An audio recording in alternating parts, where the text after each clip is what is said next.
नमस्कार। इस वक्त हमारी मौजूदगी दिल्ली के जंतर मंतर पर है और चूंकि 9 बजे मार्च किया जाएगा, संसद मार्च का ऐलान किया गया था और आप देखिए भारी पुलिस बल तैनात कर दिए गए हैं। जंतर मंतर के बाहर का ये नज़ारा है।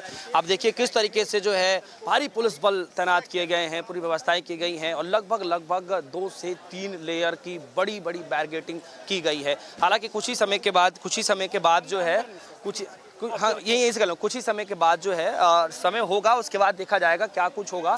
लेकिन फिलहाल जो है आप देखिए कि किस तरीके से यहाँ पर पुलिस बल की तैनाती है और आप देखिए कि यहाँ पर जो कांग्रेस जनता पार्टी के जो लोग हैं, जो चाहने वाले लोग हैं, जो समर्थक हैं, यहाँ पर धीरे धीरे जो है भीड़ बढ़ती जा रही है। माना यह जा रहा है कि ये जो भीड़ है, ये जो पब्लिक है, वो कहीं ना कहीं आप देखिए कि जिस तरीके से जो भीड़ आ रही है वो कहीं ना कहीं अन्ना हज़ारे से भी ज़्यादा भीड़ यहाँ पर जो है कहीं ना कहीं देखी जा सकती है कि उस समय भी एक आंदोलन हुआ था लगभग सन 2011 करीब, तब इतनी भीड़ थी और उसके बाद जो है जंतर मंतर पर इतनी भीड़ शायद उसके बाद कभी नहीं देखी गई। और आज ये कहा जा रहा है कि लोगों का ये मानना है कि ये आंदोलन में जो आज भीड़ है वो कहीं ना कहीं आप कह सकते हैं कि अन्ना हज़ारे के विरोध प्रदर्शन जब हुआ था, अनशन हुआ था, उससे भी कहीं ना कहीं ज़्यादा तौर पर भीड़ दिखाई दे रही है। तो क्या देश में कोई बड़ा आंदोलन होने जा रहा है? क्या सरकार उससे पहले ही इन युवाओं छात्रों की बातें मान लेगी? आज संसद का भी शुरुआत होने जा रहा है, मानसून सत्र का स्टार्ट होने जा रहा है और उससे पहले आज जो ऐलान किया गया था, आप देखिए कि किस तरीके से ऐलान करने के बाद पूरे देश भर से लोग यहाँ पर मौजूद हैं। अंदर का एक बार ज़रा नज़ारा दिखाइए किस तरीके से जो है ये मंच है, जो स्टेज सजा हुआ है, जहाँ पिछले लगभग 19-30 दिन से जो है यहाँ विरोध प्रदर्शन चल रहा है। भूख हड़ताल पर भी जो छात्र बैठे हुए हैं वो आज तक भूख हड़ताल बैठे हुए, लगभग भूख हड़ताल पर बैठने वाले जो स्टूडेंट हैं, जो छात्र हैं, सोनम वांगचुक के बाद भी भूख हड़ताल पर बैठे हुए हैं। मैं आपको बता दूं सोनम वांगचुक दिल्ली के जंतर मंतर पर लगभग 21 दिनों तक भूख हड़ताल पर बैठे थे। उसके बाद उनको ज़बरदस्ती उठा करके हॉस्पिटल में लेकर जाया गया था। लेकिन अब चूँकि सोनम वांगचुक जब हॉस्पिटल लेकर जाया गया तो यहाँ पर उनके अलावा भी कुछ छात्र थे, जो स्टूडेंट थे, वो यहाँ पर भूख हड़ताल पर बैठे थे और आज भी वो स्टूडेंट, वो छात्र भूख हड़ताल पर ही बैठे हैं।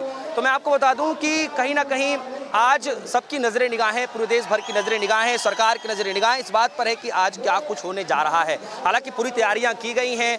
आप देखिए कि बाहर जो है ट्रिपल लेयर की बैरिकेडिंग की गई है, पुलिस प्रशासन भी मौजूद है, सारी व्यवस्थाएं की गई हैं। छात्र भी जो है शांतिपूर्ण तरीके से विरोध प्रदर्शन कर रहे हैं।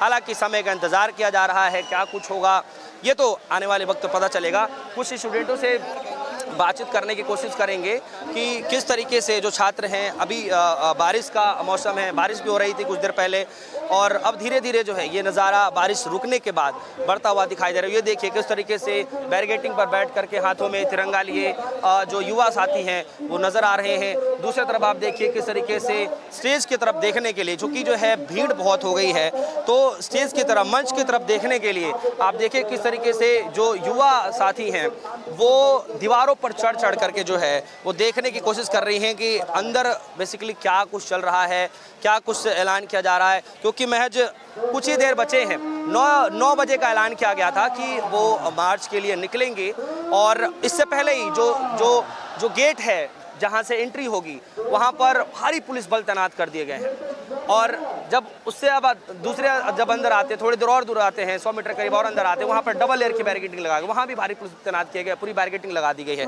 उसके बाद जब आप जो है जंतर मंतर के पास आते हैं जहाँ पर जो ये बैरिकेडिंग लगाई गई, ये जो बैरिकेडिंग लगाई गई है इससे थोड़ी सी दूरी पर, महज यहाँ से 50 मीटर की दूरी पर ही पूरी पुलिस व्यवस्थाएं लगा दी गई यहाँ पर भी। यानी लगभग पूरे यहाँ पर पहुँचने से पहले जो है आपको कम से कम 2 से 3 लेयर की बैरिकेडिंग को पार करके दिल्ली के जंतर मंतर पर आना होगा।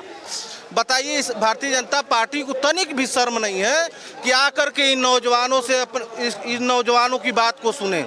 और वही पूर्ववर्ती की सरकारों में जो नौजवान उस सरकार को काला झंडा दिखाता था, आंदोलनरत रहता था, वो सरकार उन सबकी बात को सुनने का काम करती थी और उसका हल निकालने का काम करती थी। लेकिन यही नौजवान इस सरकार को आने वाले समय में इस सरकार को उखाड़ फेंकने का काम करेंगे। कि वही है ना कि जुल्मी कब तक जुल्म करेगा, सत्ता के गलियारों से चप्पा चप्पा गूंज उठेगा इनकलाब के नारों से। और मैं उस धरती से हूँ, बागी बलिया की धरती से, जो चित्तू पांडे की धरती है, मंगल पांडे की धरती है। अगर इस देश की आज़ादी में जितने लोगों ने शहादत दिया है, मैं उस जनपद से आता हूं, और ये सरकार को उखाड़ फेंकने में बलिया जनपद का भी बहुत बड़ा योगदान होगा और तमाम नौजवानों का योगदान होगा। सवाल ये है कि आज के दिन मार्च करने का ऐलान किया गया था, लेकिन दिल्ली पुलिस की तरफ से कोई परमिशन नहीं मिली है। ऐसे हालात में आप लोग क्या करने वाले हैं, क्या कर रहे हैं, क्या सोच रहे हैं आप? देखिए, ये लड़ाई संवैधानिक तरीके से लड़ाई लड़ी जा रही है और हम लोग संविधान को मानने वाले लोग हैं। संवैधानिक तरीके से ही जो कुछ भी करना होगा करेंगे, संविधान के दायरे में रह करके करेंगे। और एक शेर है कि दरिया अब तेरी खैर नहीं, बूंदों ने बगावत कर ली है, नादान समझ बुज़दिल इनको लहरों ने बगावत कर ली है। जय भीम, इनकलाब जिंदाबाद।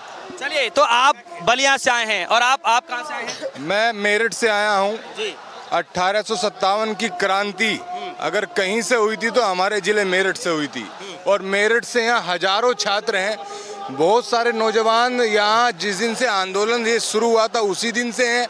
बहुत सारे बीच बीच में आए और लगभग 100 लड़के तो मुझे अभी मिल चुके हैं जो पढ़ने वाले बच्चे अपना बैग लेकर सुबह घर से निकले और यहाँ आ गए हैं।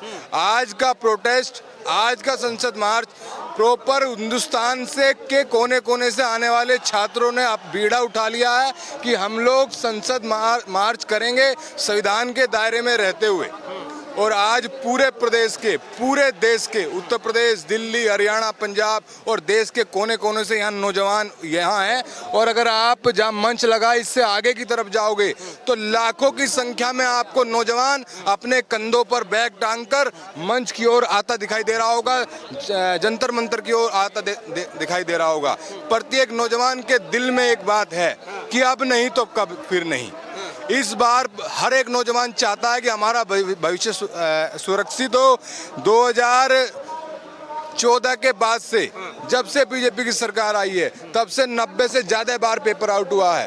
अब हद हो गई है, बर्दाश्त से बाहर हो गया है। अब नौजवानों ने खुद बीड़ा उठा लिया है। हम लोग इकट्ठा होकर धर्मेंद्र प्रधान का इस्तीफा लेंगे और अपने आने वाले भविष्य को बचाने के लिए छात्रों ने उसकी लड़ाई लड़े।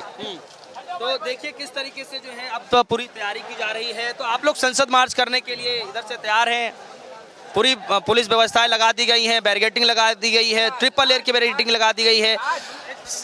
अब आप लोग क्या करने जा रहे हैं, क्या विचार है अभी आप लोग? संविधान के दायरे में रहते हुए गांधी जी की गांधीवादी तरीके से हम लोग संसद की ओर चलेंगे और जो हमें आदेश मिलेगा उसी का पालन करेंगे। हम लोग प्रत्येक व्यक्ति को ये भी समझा रहे हैं कि कोई चीज़ ऐसी ना हो, कोई अगर आदमी आपको प्रोटेस्ट को खराब करने वाला दिखाई दे, हम लोग उसे गिरफ्तार करके पुलिस को भी देंगे। हम संविधान के दायरे में रहते हुए संसद की ओर चलेंगे और जो निर्णय सब लोगों का होगा उसी को सब लोगों को मानना होगा। एक आंदोलन हुआ था, एक सवाल है मेरा आखिरी, फिर आता हूँ आपके पास। अन्ना हजारे आंदोलन भी हमने देखा था सन 2011 में। क्या लगता है कि उतना ही बड़ा ये आंदोलन बनने जा रहा है या उससे भी बड़ा बन चुका है? उससे बड़ा बन चुका है। आपने जेपी आंदोलन कभी सुना होगा? जेपी आंदोलन भी छात्रों का आंदोलन था जिसने पूरे देश में क्रांति ला दी थी। ये भी आंदोलन छात्रों का है। इसी आंदोलन से, आज की बात मेरी याद रखना, इसी आंदोलन से जो आंदोलन चल रहा है, इस पूरे देश में क्रांति आ चुकी है। और आने वाले भविष्य में, अभी तो धर्मेंद्र प्रधान का इस्तीफा ले रहे हैं, आने वाले भविष्य में चुनाव में भी इस क्रांति की लहर दिखाई देगी आपको, इस आंदोलन की क्रांति की लहर। चलिए।